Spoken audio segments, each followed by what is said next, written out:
புனர்வாழ்வின் பின்னர் வாழ்வாதார உதவிகள் வழங்குவதாக கொடுக்கப்பட்ட வாக்குறுதிகள் பல முன்னாள் போராளிகளுக்கு இன்னும் பூர்த்தி செய்யப்படவில்லை. சிதம்பரநாதன் தூயவன் புனர்வாழ்வு பெற்ற முன்னாள் போராளி.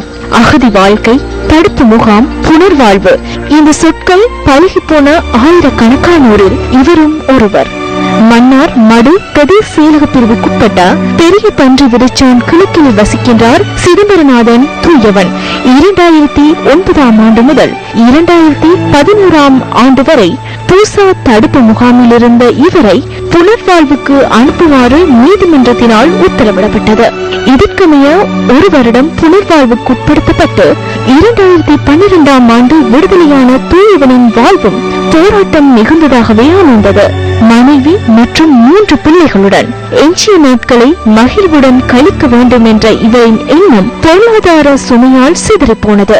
தற்போது எனது தொழிலாக ஆடு மேய்த்தல், தோட்டங்கள் செய்து வருகிறோம். இதுவரை காலமும் அரசாங்கத்தால் நமக்கு விடுதலை செய்யும் போது அரியக காணியும் வாழ்வாதாரத்துக்கான உதவிகளையும் செய்வதாக கூறப்பட்டிருந்தும் இந்த நிலையில் எதுவிதமான உதவிகளும் இதுவரை செய்யப்படவில்லை. நான் நீண்ட கஷ்டத்தின் மத்தியிலும் சிரமத்தின் மத்தியிலும் வாழ்க்கை நடத்தியுள்ளேன்.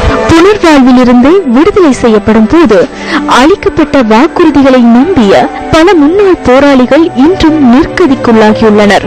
சமூகமயப்படுத்தப்பட்ட முன்னாள் போராளிகளின் வாழ்க்கை சுமை குறைப்பதில் அதிகாரிகள் அசமந்த போக்குடன் செயற்படுகின்றார்கள் என்பதையே தூயவனின் கதையும் உணர்த்துகின்றது.